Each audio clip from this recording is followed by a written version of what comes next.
नमस्ते प्रिय छात्रों, आज की इस अवधि में हम आपके पद्य भाग की तीसरी आधुनिक कविता उल्लास का अध्ययन करेंगे। उल्लास नामक कविता के कवयित्री का नाम है सुभद्रा कुमारी चौहान। तो आज की अवधि में हम उल्लास, जिसे जॉय कहते हैं, तो इस उल्लास कविता के बारे में अध्ययन करेंगे। तो सबसे पहले हम कवयित्री का परिचय कर लेंगे। तो सुभद्रा कुमारी जी का परिचय हम इस कवयित्री परिचय के माध्यम से अध्ययन करेंगे। तो उल्लास सुभद्रा कुमारी चौहान कवयित्री परिचय है। सुभद्रा कुमारी चौहान का जन्म 1904 ईस्वी में प्रयाग के वैश्य क्षत्रिय कुल में हुआ था। आप आधुनिक युग की राष्ट्रीय धारा की कवयित्री हैं। महात्मा गांधी जी के राष्ट्रीय आंदोलन में आपने सक्रिय रूप से भाग लिया था। आपकी कविताएं देशभक्ति का सिंहनाद करती चलती हैं। झांसी की रानी और वीरों का कैसा हो वसंत आपकी बहुचर्चित कविताएं मानी जाती हैं। आत्मत्याग, आत्मरक्षा, स्वतंत्रता प्राप्ति आपके काव्य का प्रमुख विषय है।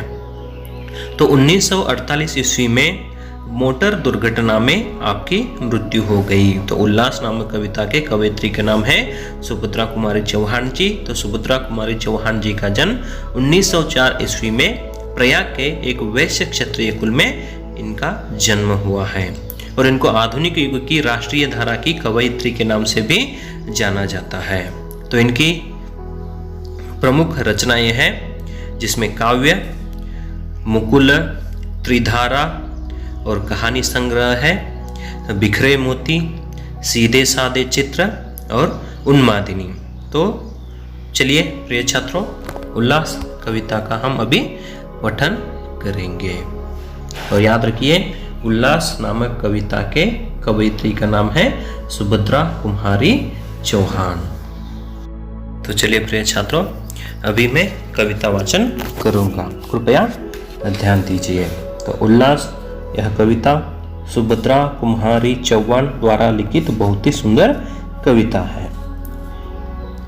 तो शैशव के सुंदर प्रभात का मैंने नव विकास देखा।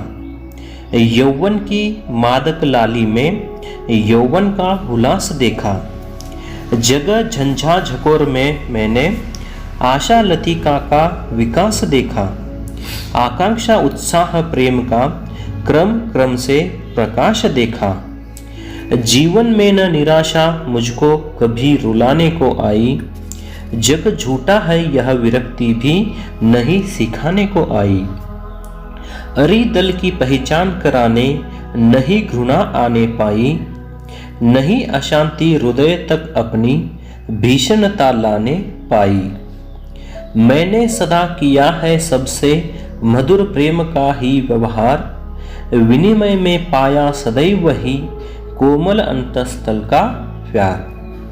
मैं हूँ प्रेममयी जग दिखता मुझे प्रेम का पारावार।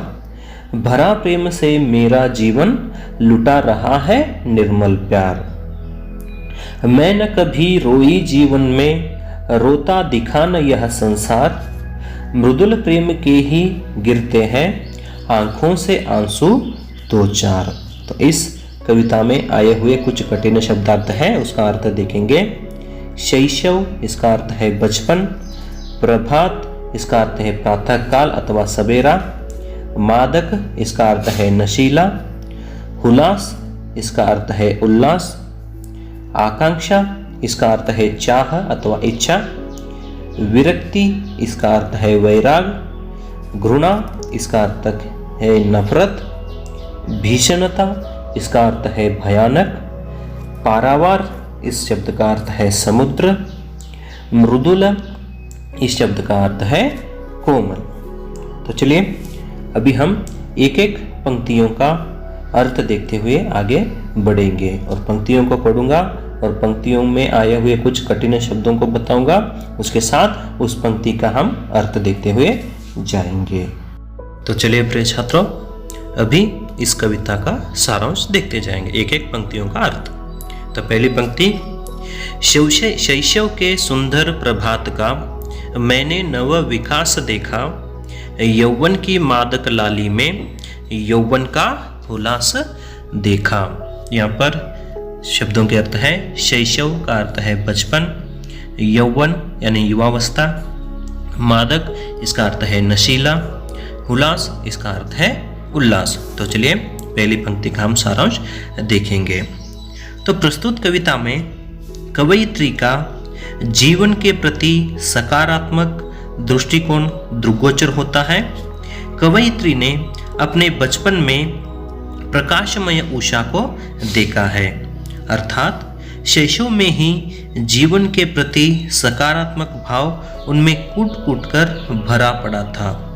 फिर यौवन में कदम रखते ही इस प्रभात का विकास देखा और उन्होंने अत्यंत निकटता के साथ अनुभूति की। यही अनुभव उनके मन में उल्लास उमंग भरने लगा तथा यौवन की मदमाती ऊर्जा व उल्लास उन्हें जीवन को भरपूर जीने में सहायक सिद्ध हुआ। तो यहाँ पर इस प्रकार इस पहली पंक्ति का अर्थ है कि जो शैशव के सुंदर प्रभात यानी सुप्रभात में यहाँ पर सुभद्रा कुमारी चौहान जी जीवन के नव विकास को देखती हैं और यौवन की मादक लाली में, जो यौवन का जो नशीला होता है, उस यौवन के मादक लाली में यौवन का उल्लास यहाँ पर सुभद्रा कुमारी चौहान जी देखती हैं। तो यहाँ पर बचपन में किस प्रकार से हमें जीना है, बचपन का विकास कैसे होता है और बचपन के विकास होते समय किस प्रकार से वहाँ पर आनंद और उल्लास मिला है, उन सभी विचारों को यहाँ पर सुभद्रा कुमारी जी बता रही है। उसके बाद दूसरी पंक्ति, जगह झंझा झकोर में मैंने आशा लतिका का विकास देखा, आकांक्षा उत्साह प्रेम का क्रम क्रम से प्रकाश देखा।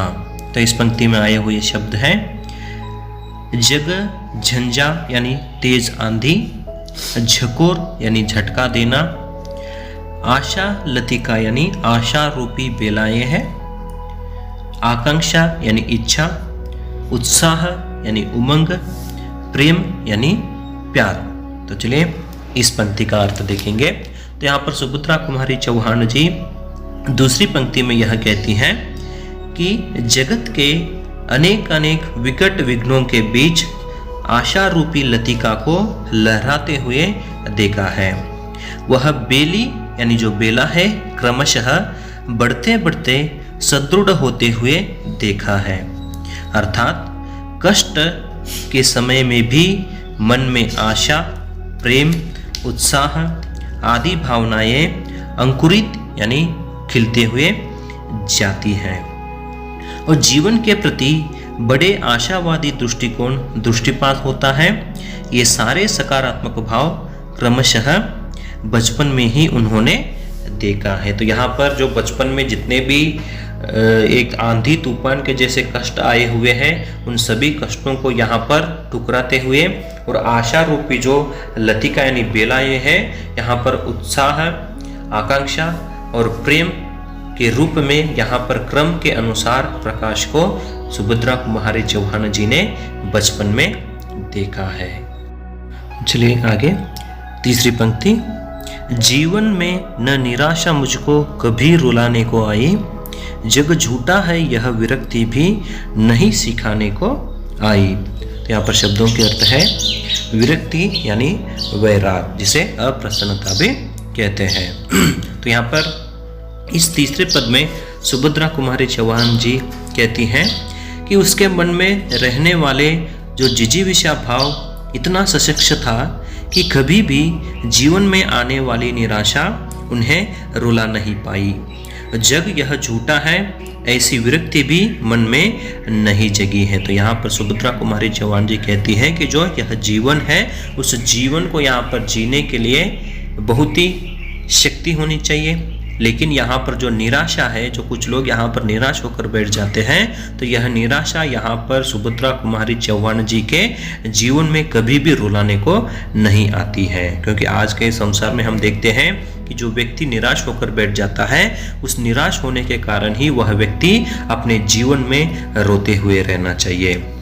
यह निराशा नामक की जो चीज है, वह निराशा यहाँ पर सुभद्रा कुमारी चौहान जी के जीवन में कभी भी रुलाने के लिए नहीं आई है। और यह जो जग झूठा है, यह अप्रसन्नता भी यहाँ पर सुभद्रा कुमारी चौहान जी को सिखाने के लिए नहीं आई है। तो कुछ लोग यह कहते हैं कि यह जो जग है यह झूठा है, तो जग में रहने वाले लोग झूठे हैं, तो यह बात कवयित्री को कभी भी जिंदगी में कुछ सिखाने को नहीं आई है। तो उनके जीवन में निराशा कभी भी रुलाने को नहीं आई है, और यह जग जो झूठा है वह बात भी उन्हें कभी भी सिखाने को नहीं आई है।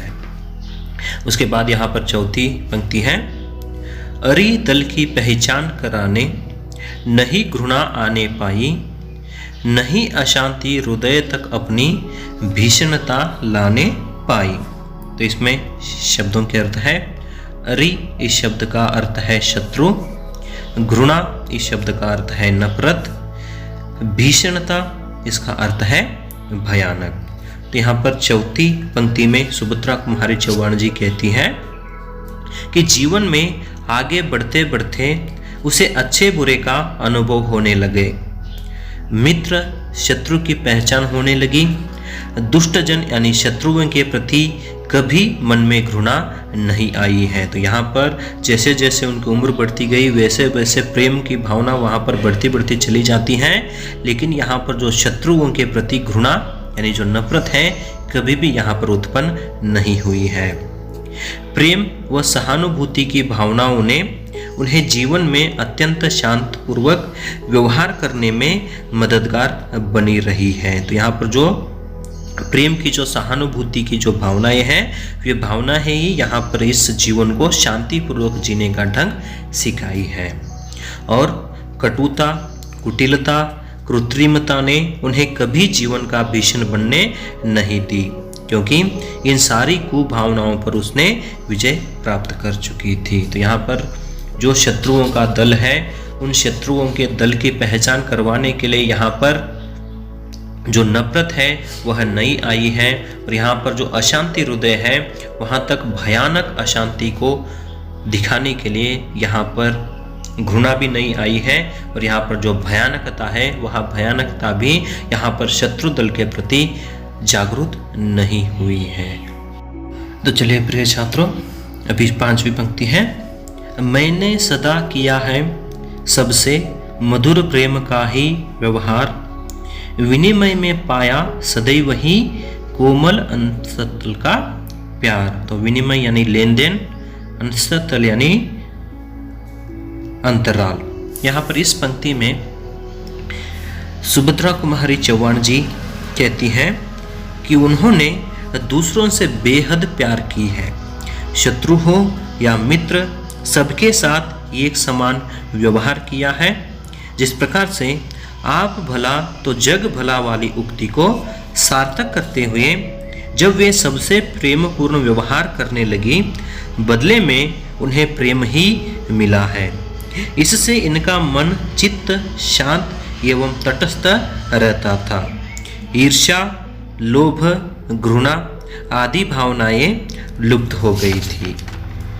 इस अंश में कवयित्री ने कहा है कि वह किसी से घृणा नहीं कर सकती थी, अतः यह धारा निरंतर मन से फूटकर निकलती रहती है। यहाँ पर कवयित्री यही कहती है कि उन्होंने सदा सभी लोगों के साथ मधुर प्रेम का ही व्यवहार किया है। तो जिस प्रकार से मधुर प्रेम का व्यवहार सभी लोगों के साथ किए हैं, तो उसी प्रकार जिस प्रकार से हम देते हैं उसी प्रकार से हम प्राप्त करते हैं। तो जिस प्रकार से सभी लोगों के साथ मधुर प्रेम का ही व्यवहार यहाँ पर कवयित्री करती है, तो उसी प्रकार यहाँ पर विनिमय में यानी फिर से लौटकर उनको हमेशा ही बहुत ही अंतराल का प्यार ही मिल जाता है। इसलिए प्रिय छात्रों, हम कहते हैं कि हम जैसे करते हैं वैसे ही हमें भुगतना पड़ता है। तो किसी व्यक्ति के साथ अगर हम प्रेम की भावना रखते हैं तो यहाँ पर विनिमय में हमें प्रेम ही मिलता है। अगर किसी व्यक्ति के साथ हम नफरत की भावना रखते हैं तो फिर से हमें नफरत ही वापस लौटकर आता है। तो इसलिए हमारे से अगर हो सकता है तो हमें किसी को सहायता करना चाहिए, लेकिन वहाँ पर बुरा व्यवहार नहीं करना चाहिए। इसलिए यहाँ पर कवयित्री भी कहती हैं कि इस संसार में मैंने हमेशा मधुर प्रेम का ही व्यवहार किया है। तो जिस प्रकार से मैंने मधुर प्रेम का व्यवहार किया है उसी प्रकार मैंने लोगों से अपने अंतराल का प्रेम को मैंने वापस प्राप्त किया है। उसी के बाद छठी पंक्ति में यहाँ पर देखेंगे, मैं हूँ प्रेममयी, जग दिखता मुझे प्रेम का पारावार, भरा प्रेम से मेरा जीवन, लुटा रहा है निर्मल प्यार।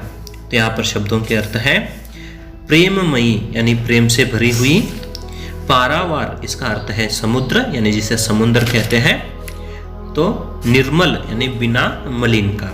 तो चलिए यहाँ पर छठी पंक्ति में कवयित्री यह बात कहती है कि उन्होंने सबके साथ मीठे मधुर व्यवहार करने लगी है। उसके जीवन प्रेम के सागर समान अनियमित अनंत प्रेम का भंडार बन गया था। इस प्रेम को सबके साथ बांटने लगी थी। प्रेम बांटते बांटते उसे प्रेम और मिलने लगा।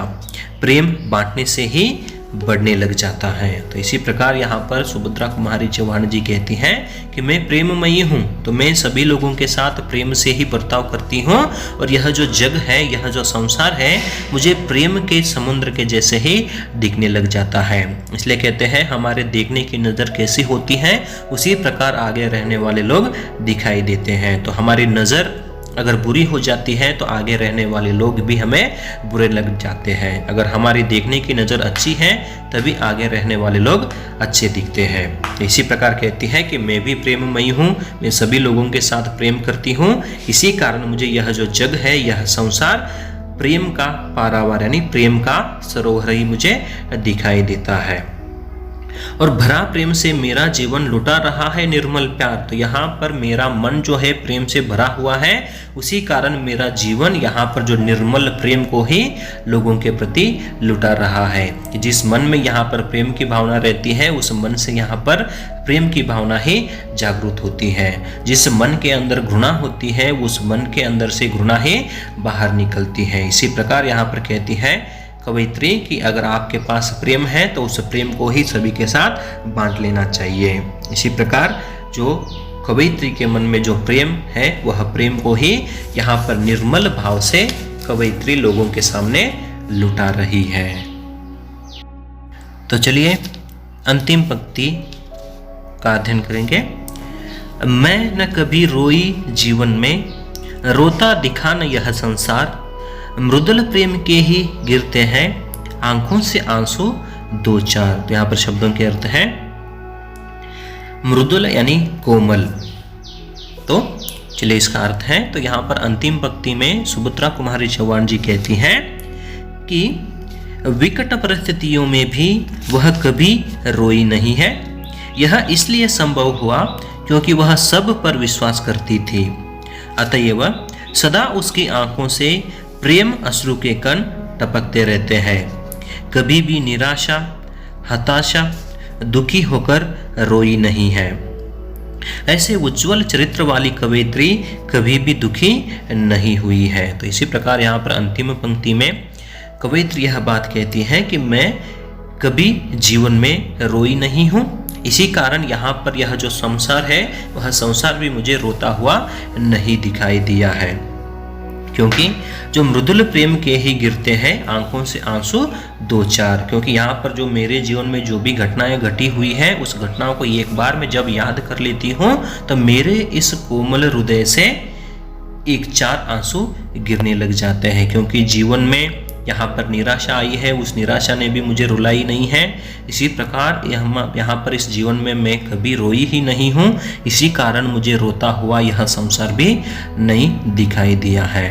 तो इस प्रकार इस संपूर्ण उल्लास नामक कविता में सुभद्रा कुमारी चौहान जी अपने बाल्य से लेकर यौवनावस्था के समय में किस प्रकार से उन्हें समस्याएं आई है, तो उन समस्याओं के साथ किस प्रकार से लड़ते हुए अपने इस जीवन को बहुत ही उल्लासपूर्ण जिए है, उसके बारे में यहाँ पर बताए हैं। तो यहाँ पर प्रस्तुत कविता में सुभद्रा कुमारी चौहान जी अपने शैशव यानी बाल्य के जीवन में ही उल्लास को देखा है और अपनी जो मादक रूपी यौवन में भी उल्लास को देखी हुई है। और इस संसार में जब भी आंधी तूफान के समान कष्ट आए हुए हैं तो उस समय में भी आशा रूपी लतिकाओं से ही उसके जीवन का विकास देखी हुई है और आकांक्षा, उत्साह और प्रेम क्रम के साथ यहाँ पर प्रकाश देने के लिए आए हुए हैं। तो इस संसार में जो भी समस्याएं आई हुई है, उस समय में जो समस्याएं हैं वे समस्याएं सभी यहाँ पर समाप्त हो गई थी और उनके जीवन में निराशा कभी भी रुलाने के लिए नहीं आई थी। जो निराशा है वह निराशा उनको कभी भी जीवन में रुलाने के लिए नहीं आई थी।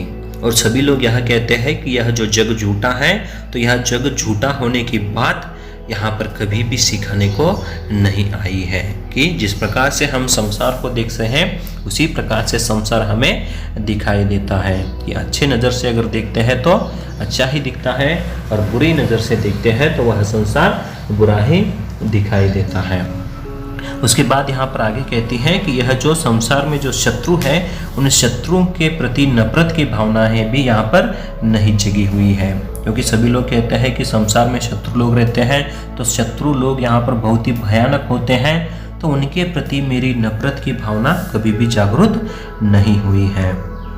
उसके साथ यहाँ पर आगे कहती हैं कि यहाँ पर सुभद्रा कुमारी चौहान जी सभी लोगों के साथ मधुर प्रेम का ही व्यवहार की है। तो जिस प्रकार से मधुर प्रेम का व्यवहार की है, उसी प्रकार से लोगों से विनिमय में अंतराल का प्रेम को ही प्राप्त किया है कि हम जैसे करते हैं वैसे ही हमारे साथ घटनाएं घटती हैं। तो यहाँ पर सुभद्रा कुमारी चौहान जी हमेशा सभी के साथ मधुर प्रेम का ही व्यवहार की है, उसी प्रकार मधुर प्रेम ही वापस लौटकर उन्हें मिला है।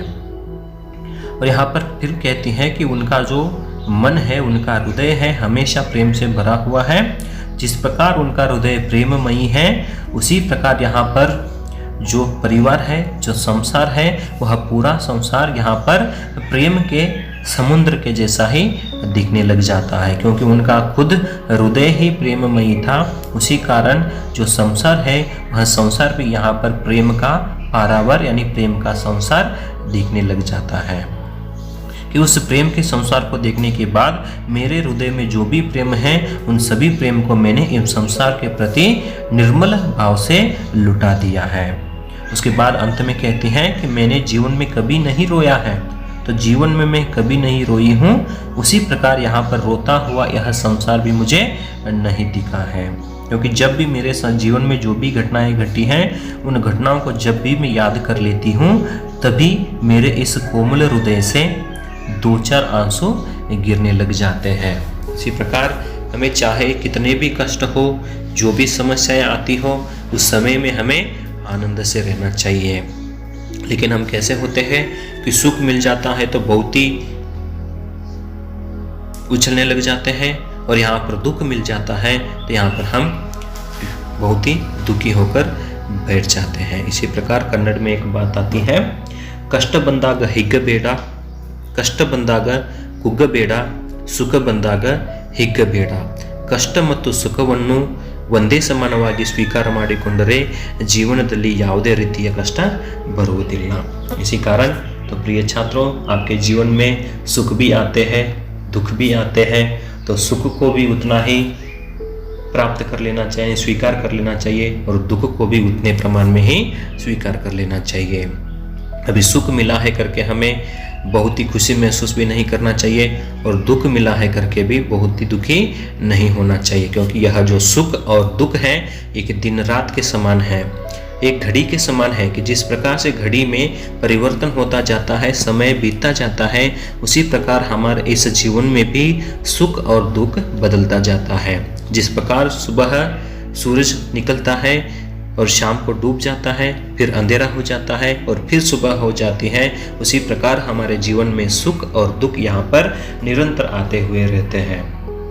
तो उस निरंतर प्रक्रिया में हमें कभी भी डरकर नहीं भागना चाहिए, उसका डटकर मुकाबला करना चाहिए। तो इसी प्रकार यहाँ पर कवयित्री भी अपने जीवन में कष्ट भी आते हैं, उन सभी कष्टों को यहाँ पर देख चुकी है और यहाँ पर जग के प्रति उनका बहुत ही बड़ा प्रेम की भावना जाग चुकी है। तो चलिए प्रिय छात्रों, इस कविता में आए हुए प्रश्नोत्तरों की चर्चा करेंगे जो इस प्रकार है। तो एक शब्द या वाक्यांश या वाक्य में उत्तर लिखिए। तो पहला प्रश्न है, कवयित्री ने शैशव प्रभात में क्या देखा? तो इसका उत्तर है, कवयित्री ने शैशव प्रभात में नव विकास देखा। दूसरा, कवयित्री ने यौवन के नशे में क्या देखा? तो उत्तर है, कवयित्री ने यौवन के नशे में यौवन का उल्लास देखा, यानी उल्लास देखा। तीसरा, कवयित्री ने किसका विकास देखा? तो इसका उत्तर है, कवयित्री ने आशा रूपी लतिका का विकास देखा। चौथा, कवयित्री ने किसका प्रकाश देखा है? तो उत्तर है, कवयित्री ने आकांक्षा, उत्साह और प्रेम का प्रकाश देखा है।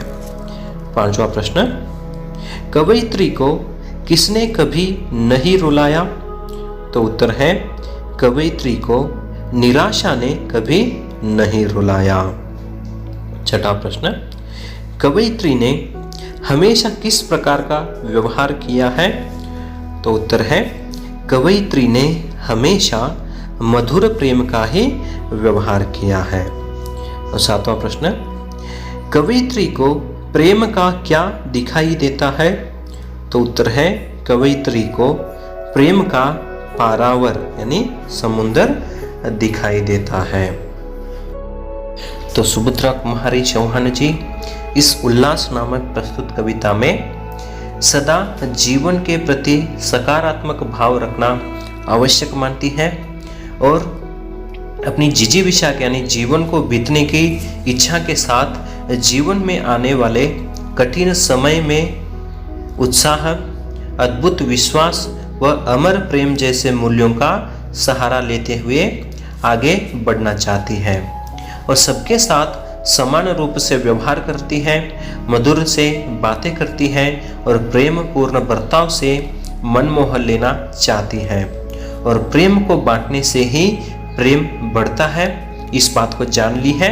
और ऐसे हम अगर करते हैं तो जिंदगी में कभी हम दुखी नहीं होते हैं और निराश और हताश नहीं होते हैं। जीवन के प्रति विरक्त नहीं होंगे और घृणा, लोभ, ईर्ष्या आदि भावनाओं से बचकर सदा शांत चित्त प्रवृत्ति के साथ जीवन बिता सकते हैं। तो हमारे जीवन में बहुत सारी समस्याएं आती हैं, तो उन समस्याओं को हमें स्वीकार कर लेना चाहिए, उन समस्याओं से डटकर मुकाबला करना चाहिए। इस प्रकार सुभद्रा कुमारी चौहान जी उल्लास नामक कविता के माध्यम से अपने विचारों को व्यक्त की है। धन्यवाद।